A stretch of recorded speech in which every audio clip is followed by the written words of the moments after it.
দর্শক, আজকে চলে এসেছি চায়নার এক গরুর খামারে।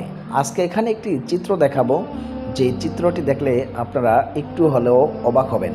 দেখেন, একটা গর্ভধারিণী গরু তার প্রসবকালীন অবস্থায় যদি বাচ্চা যদি উল্টো হয় বা ধরেন একটু অন্যরকমভাবে আসে, তাহলে সেটাকে কিভাবে বের করবেন দেখেন, তাদের থেকে আপনারা শিখে নেন। কত সুন্দর করে বেঁধে এত জোরে টানতেছে, এই যে আসতেছে না, তারপরেও জোরে টানতেছে। আল্লাহু আকবার। দেখেন একটা গাভী কতটা কষ্ট পায়, তারপরেও কিন্তু একদম চুপচাপ শুয়ে আছে। এই যে বাছুরটা বের করা হয়েছে, দেখতে পাচ্ছেন, ফুটফুটে একটা সুন্দর গরুর বাচ্চা।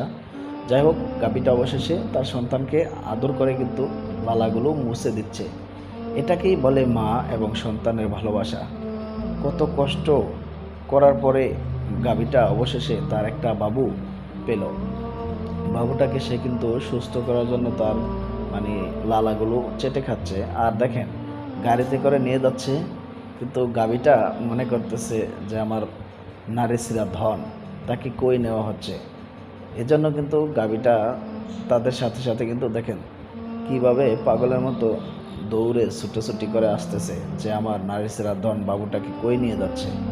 কিন্তু নিয়ে যাচ্ছে এমন একটা স্থানে যেখানে একটু তাপ আছে আগুনের, সেখানে নিয়ে এটাকে দেখেন আবার এখানে দাঁড়ানোর উপযুক্ত হয়েছে এবং দুধ খাওয়ার জন্য কিন্তু চেষ্টা করাইতেছেন।